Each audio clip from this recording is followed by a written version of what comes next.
نحمده ونستعينه ونستغفره ونؤمن به ونتوكل عليه ونعوذ بالله من شرور أنفسنا ومن سيئات أعمالنا من يهده الله فلا مضل له ومن يضلله فلا هادي له ونشهد أن لا إله إلا الله وحده لا شريك له ونشهد أن سيدنا ومولانا محمدا عبده ورسوله أما بعد فأعوذ بالله من الشيطان الرجيم بسم الله الرحمن الرحيم كل نفس ذائقة الموت وإنما توفون أجوركم يوم القيامة فمن زحزح عن النار وأدخل الجنة فقد فاز وما الحياة الدنيا إلا متاع الغرور صدق الله العلي العظيم وعن عبد الله بن عمر رضي الله عنهما قال أخذ رسول الله صلى الله عليه وسلم بمنكبي فقال كن في الدنيا كأنك غريب أو عابر السبيل وقال ابن عمر رضي الله تعالى عنهما إذا أصبحت فلا تنتظر المساء وإذا أمسيت فلا تنتظر الصباح وخذ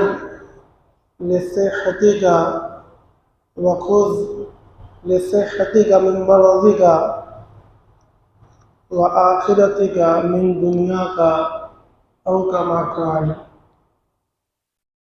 معزز سامعین، قابل احترام بزرگوں، نوجوان ساتھیوں،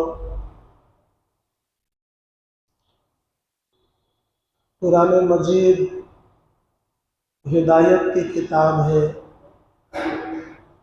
قرآن مجید نصیحت کی کتاب ہے۔ قرآن مجید وہ کتاب ہے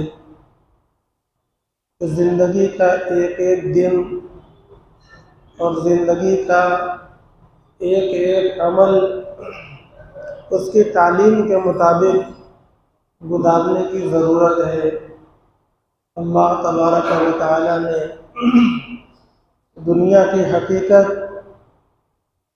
اور انسان کی حقیقت اور زندگی کی حقیقت اور دنیا کے اندر جو ساز و سامان ہے، مال ہے، دولت ہے اور بال بچے ہیں، بیویاں ہیں، اس کے علاوہ سواریاں ہیں، دنیا کی بڑی سے بڑی نعمتیں اور دنیا کے چھوٹے سے چھوٹے سامان جو کچھ بھی ہے ان کی حقیقتوں کو اللہ رب العزت نے بیان فرمایا ہے۔ اس میں قرآن مجید میں ان کی حقیقتوں کو جاننا، ان کو پہچاننا، پھر اپنی حقیقت کو جاننا، اپنے آپ کو پہچاننا، پھر اپنے رب، اپنے مالک کے مقصد اور اس کی منشا کو جاننا، اللہ تبارک و تعالیٰ کی رضا کس چیز میں ہے اور اس کی ناراضگی کس چیز میں ہے، اس کو جاننا، یہی سب ہم لوگوں کی زندگی کا اصل کام ہے۔ یہی سب ہم لوگوں کی زندگی کا اصل مقصد ہے۔ ہر وقت دنیا کی فکر کرنا اور دنیا کے کمانے میں مقابلہ آرائی کرتے رہنا، دنیا کو اپنے دل میں گھسا لینا اور خود دنیا میں رل مل جانا، بس جانا، یہ ہماری پیدائش کا مقصد نہیں ہے اور نہ یہ ہماری منزل ہے۔ ہمارا مقصود اور مطلوب یہ نہیں ہے اگر کوئی غلطی کرتا ہے تو ایسا بھی نہیں ہے کہ چلو اس نے غلط کر دیا اور اس نے صحیح کر دیا، یہیں پر قصہ ختم ہو گیا، ایسا بھی نہیں ہے، بلکہ قصہ تو شروع ہونے والا ہے، کہانی شروع ہونے والی ہے۔ اس میں جو اللہ تبارک و تعالیٰ کی منشا کے مطابق چلا ہوگا، اللہ کو پہچانا ہوگا، اپنے آپ کو اس نے جانا ہوگا، دنیا اور دنیا کے سارے ساز و سامان کو اس نے سمجھا ہوگا، سمجھ کر پھر اللہ کی منشا کے مطابق عمل کیا ہوگا، اللہ تبارک و تعالی پھر اس کو ہمیشہ ہمیش کی نعمت دیں گے، زندگی دیں گے۔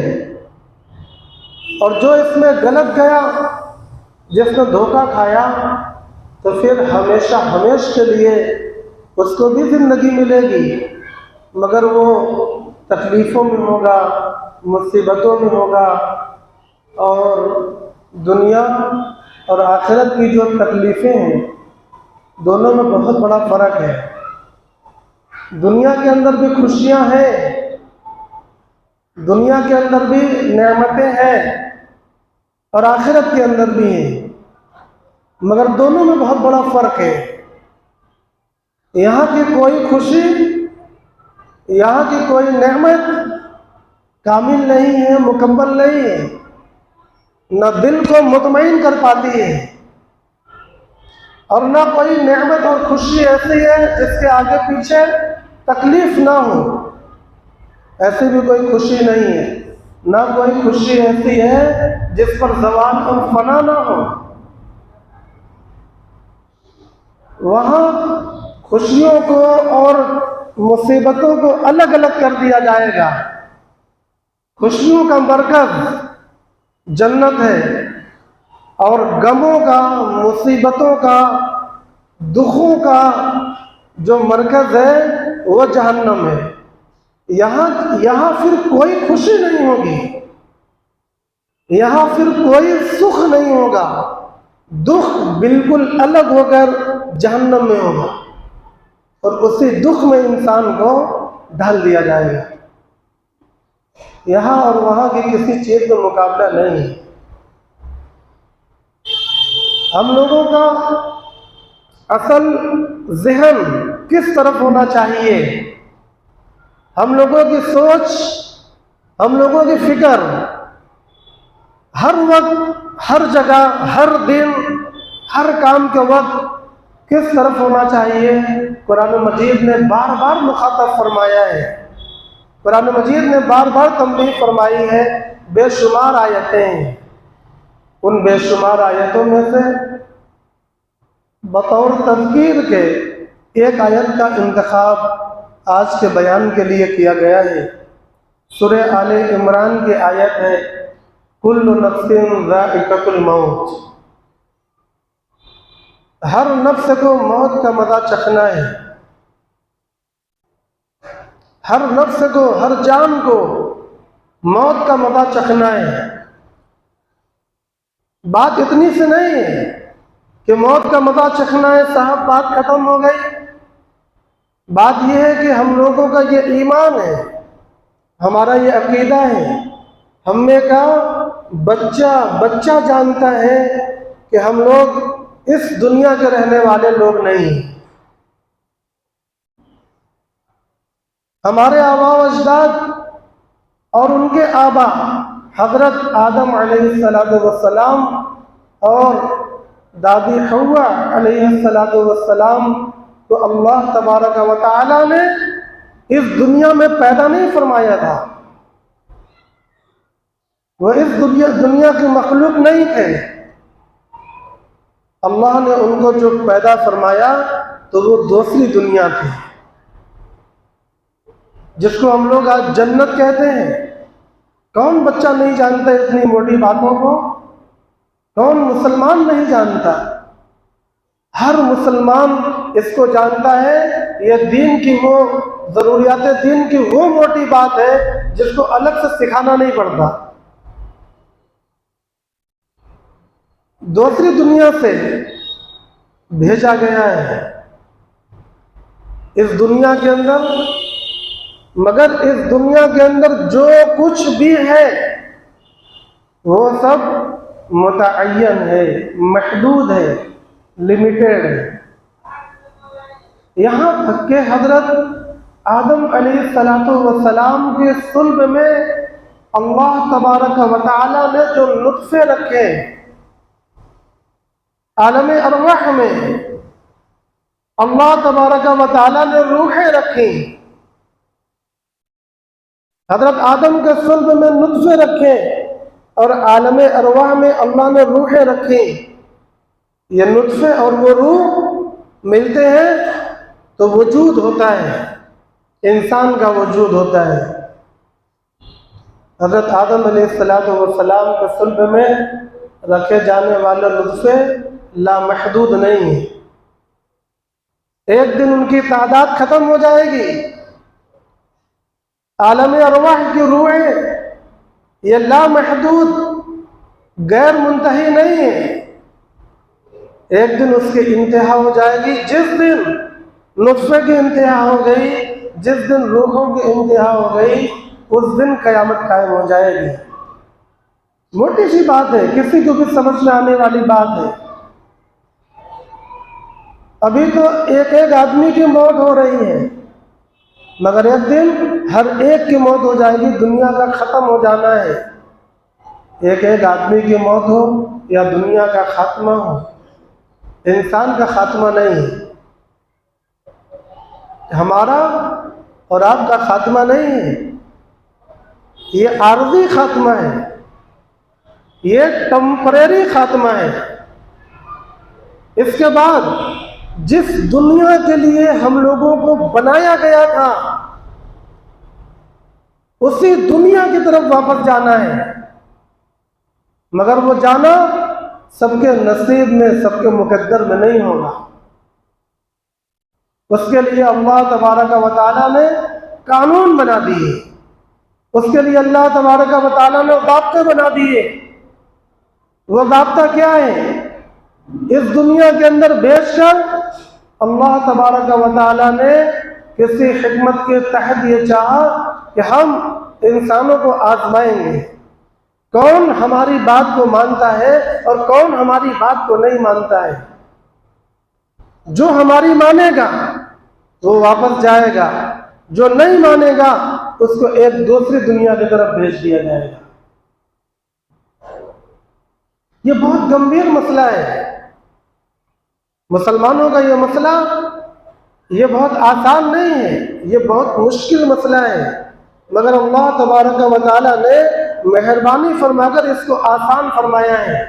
مشکل مسئلہ تو اتنا ہے کہ حضرت آدم علیہ السلام نے اللہ تبارک و تعالیٰ کے حکم کو ایک مرتبہ، صرف ایک مرتبہ نہیں سمجھا اور اس درخت کے پھل کو کھا لیا۔ اللہ تبارک و تعالیٰ کا حکم ٹوٹا،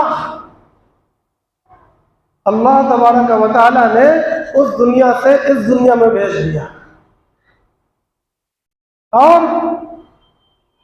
حکم ٹوٹنے کی جو برائی ہاتھ لگی وہ یہ کہ حضرت آدم اور حضرت حوا علیہم السلام سے ان کا نورانی لباس واپس لے لیا گیا، ان کا نورانی لباس واپس لے لیا گیا۔ وہ درختوں کی آڑوں میں اپنے بدن کے حصوں کو چھپانے لگے۔ آج ہم لوگ بڑے سے بڑا گناہ کرتے ہیں اور ہمیں احساس نہیں ہوتا کہ اللہ تبارک و تعالیٰ اندر اندر ہماری کن چیزوں کو واپس لے رہا ہے، ہمیں احساس نہیں ہوتا۔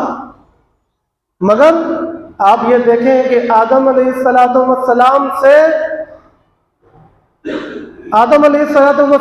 سے قصدن نہیں اور بغاوتن نہیں، عنادن نہیں، بلکہ مزید محبت کے اندر ایک غلطی ہو گئی۔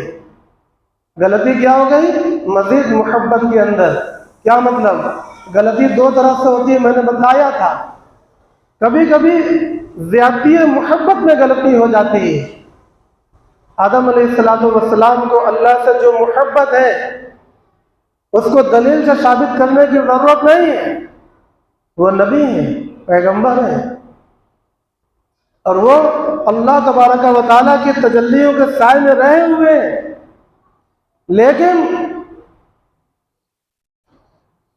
لیکن جب ان کو شیطان نے دھوکہ دیا کہ آپ اگر اس جنت میں ہمیشہ کے لیے رہنا چاہتے ہیں تو ذرا اس درخت کو کھا لیجئے، اس پھل کو کھا لیجئے۔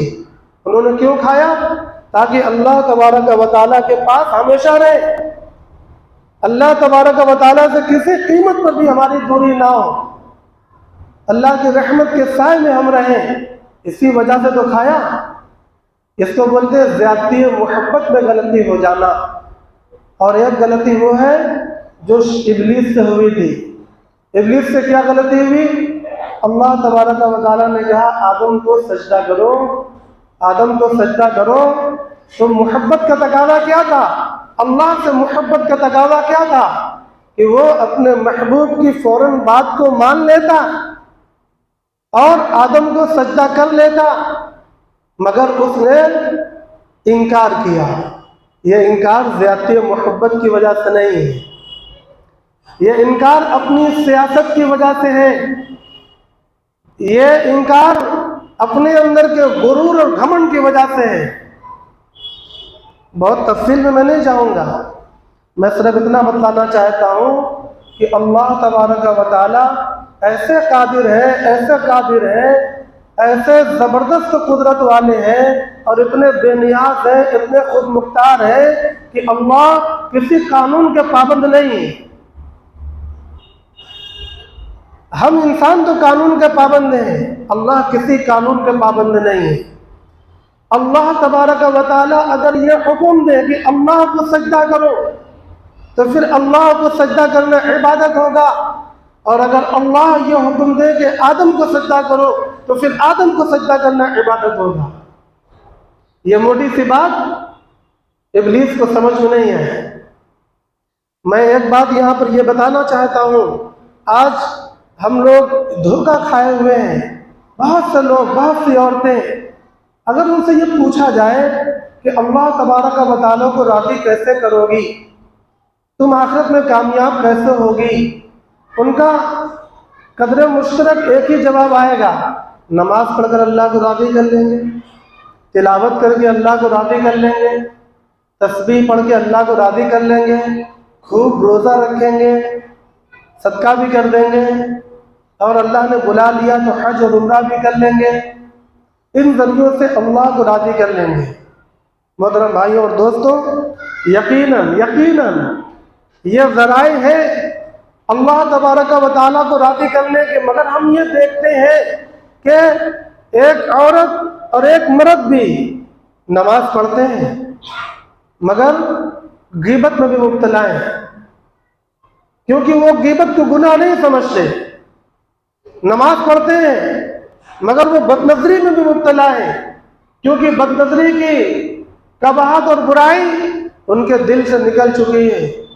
بہت سے لوگ نماز اور روزے کے پابند ہیں مگر وہ سود سے، حرام سے، بے ایمانی سے، وعدہ خلافی سے، ان چیزوں سے نہیں بچتے، تکبر سے، عجب سے، اور ہر وہ کام سے جو لوگوں کو تکلیف پہنچانے والے ہیں، ان کاموں سے نہیں بچتے، حسد اور کینے سے، اندر کی جلن سے نہیں بچتے، ہر طرح کی عبادت میں مشغول ہے مگر اس کے باوجود وہ ایسی بیماریوں میں مبتلا ہے کہ خدا کی پناہ۔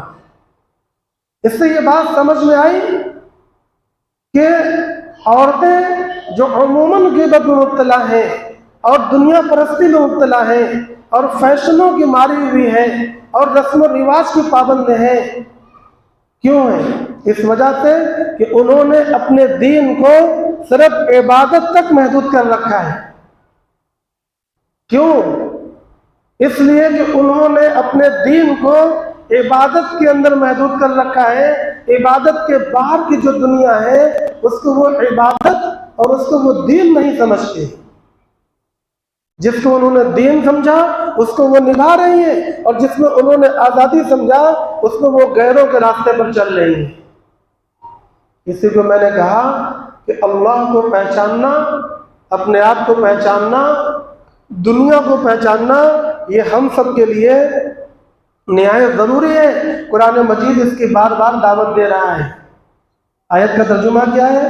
کل نفس ذائقۃ الموت، ہر نفس کو موت کا مزہ چکھنا ہے۔ میں نے اس سے یہ بتلایا کہ اس کا معنی یہ ہوا کہ ہم لوگ اس زمین پر جو رہ رہے ہیں، ہم لوگ یہاں ہمیشہ رہنے والے نہیں ہیں۔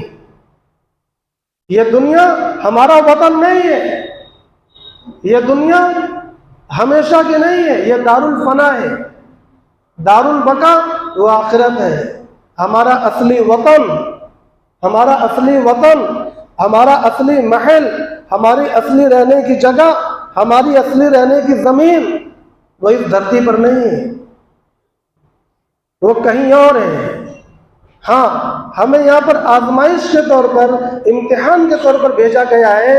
ہمیں کچھ اعمال بتلائے گئے ہیں، ہمیں وہ اعمال کرنے ہیں۔ ہمیں کچھ کام بتلائے گئے ہیں، ہمیں ان کاموں سے رکنا ہے۔ وہ ساری کہانی یہی ہے۔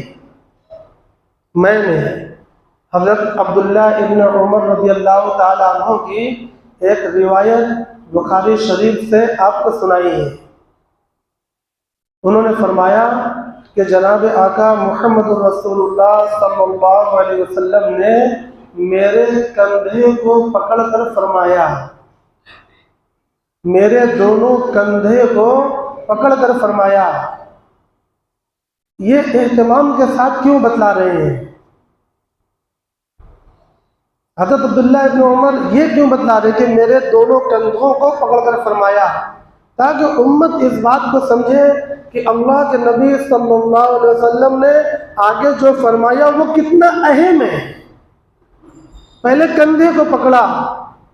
جب نبی کندھے کو پکڑے، یا کوئی آپ کے نظر میں کوئی بہت بڑا آدمی ہو، کوئی بہت مقدس اور مبارک آدمی ہو، وہ آپ کے دونوں کندھوں کو یہ پکڑ کر کھڑا رہے، تو آپ اس کی طرف کتنا متوجہ ہوں گے؟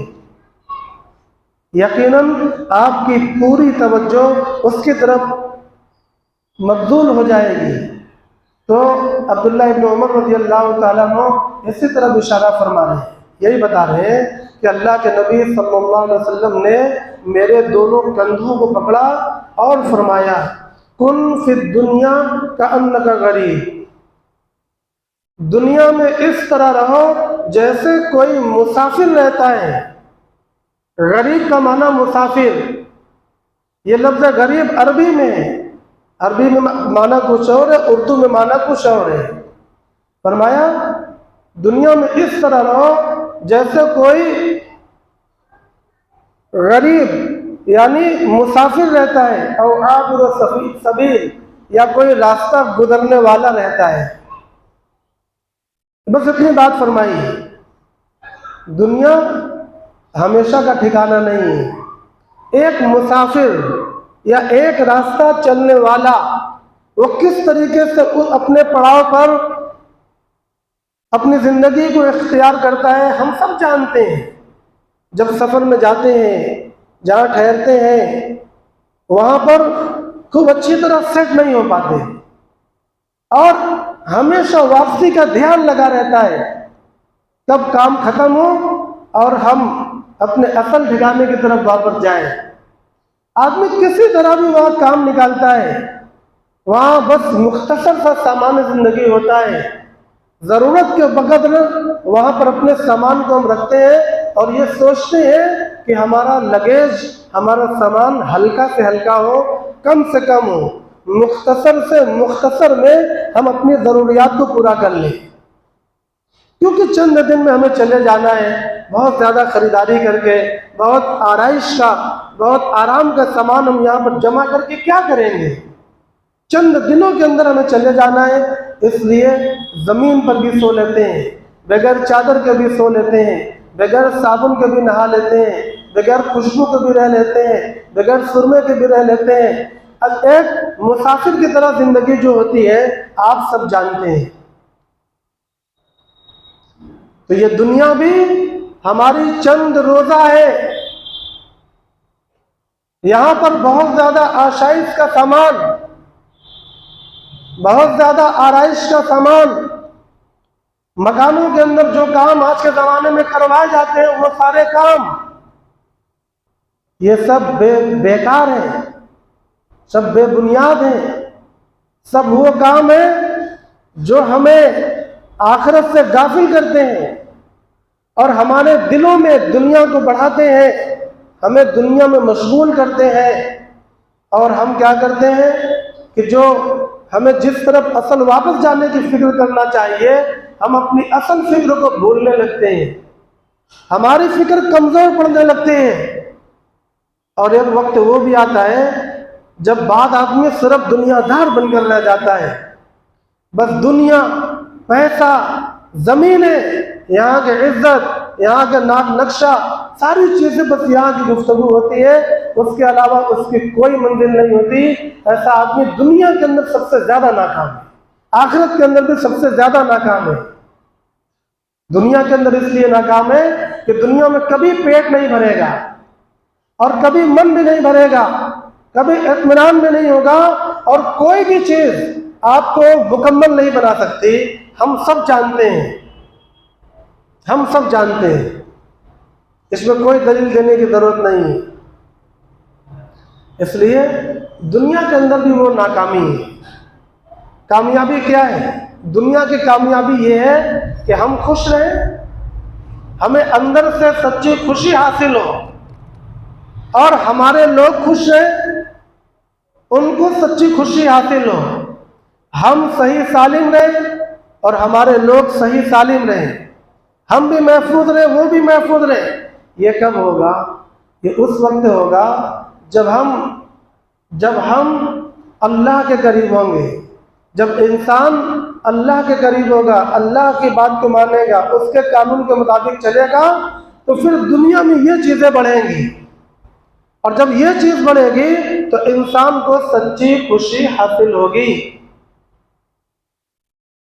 محترم بھائی اور دوستو، اللہ تبارک و تعالیٰ نے قرآن کریم کے اندر جو نسخہ، جو کیمیا عطا فرمایا ہے، در حقیقت وہ سچی خوشی کا نسخہ اور کیمیا ہے، اور جو دنیا دار لوگ کیمیا بتلاتے ہیں وہ بے چینیوں کا کیمیا ہے، اس کے اندر کوئی خوشی نہیں ہے۔ حضرت عبداللہ بن عمر رضی اللہ تعالیٰ نے فرمایا، اللہ نبی صلی اللہ علیہ وسلم کی یہ بات ارشاد فرمائی، پھر آگے فرمایا، اب کون فرما رہا ہے؟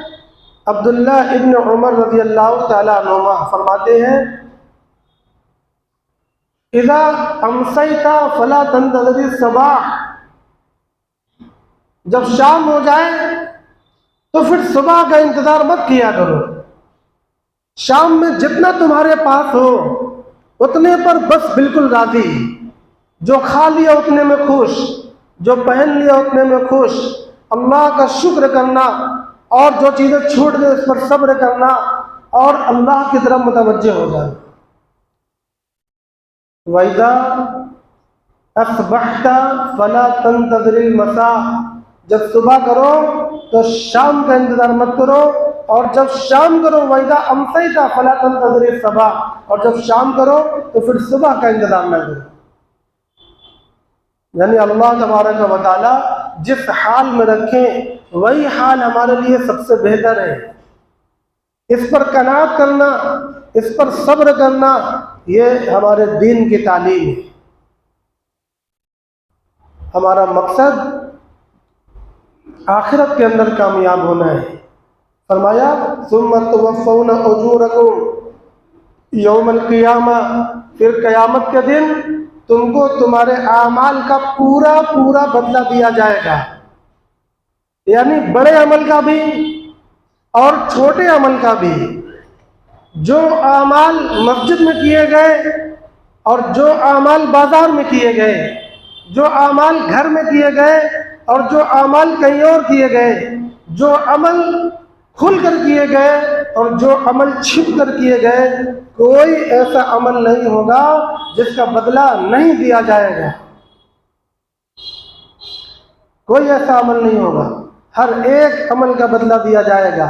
ہم قرآن دیکھتے ہیں یا ہم موبائل دیکھ رہے ہیں، ہم تسبیح پڑھ رہے ہیں یا ہم گانا سن رہے ہیں، ہم دین کی کتاب پڑھ رہے ہیں یا ہم کسی سے چیٹنگ کرنے میں لگے ہوئے ہیں، دونوں طرح کے اعمال ہیں، دونوں طرح کی چیزیں ہمارے پاس ہیں۔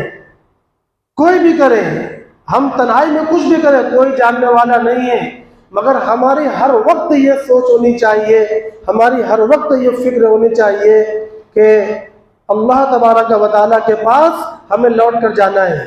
ہمیں آخرت کی فکر ہونی چاہیے، ہمیں آخرت کی فکر ہونی چاہیے۔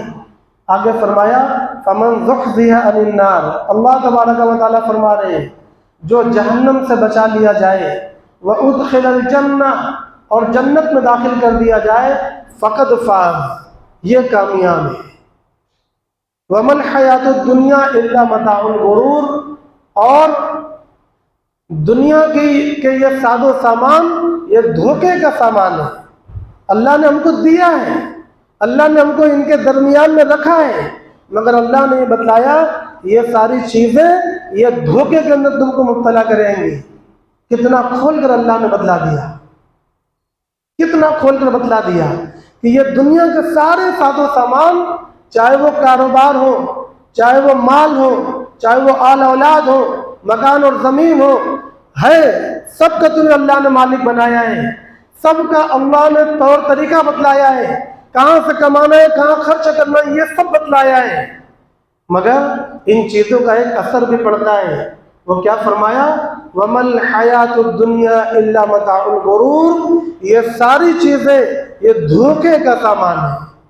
ایک جگہ فرمایا دنیا کی زندگی تمہیں دھوکے میں نہ ڈال دے، اس کی چمک دمک، اس کے مقابلہ آرائیاں، کفاروں کے وہ آرام اور آشائشیں، ان کی یہ لگژری گاڑیاں اور ان کے لگژری زندگیاں، یہ ہمیں دھوکے میں مبتلا نہ کر دے، یہ یہیں پر ختم ہو جائیں گی۔ اس کے بعد کی جو زندگی ہے وہ بہت اہم ترین زندگی ہے۔ محترم بھائیوں اور دوستوں، ہم ہر وقت اپنے دل و دماغ میں اس کو بچانے کی فکر کریں، اس کے لیے بیان سنیں، ہر دن کتاب پڑھیں دین کی، اور پنج وقتہ جماعت کے ساتھ نماز کی پابندی کریں، اس کے لیے قرآن مجید کی ہر دن تلاوت کریں بلا ناغہ، ہر دن صبح و شام کی تسبیح پڑھیں، اور علماء کی مجلس تلاش کریں، علماء کی مجلس، علماء کی صحبت تلاش کریں۔ ان چیزوں سے آخرت کی فکر پیدا ہوتی ہے، یہی کامیابی کی گارنٹی ہے۔ وآخر دعوانا الحمدللہ رب العالمین۔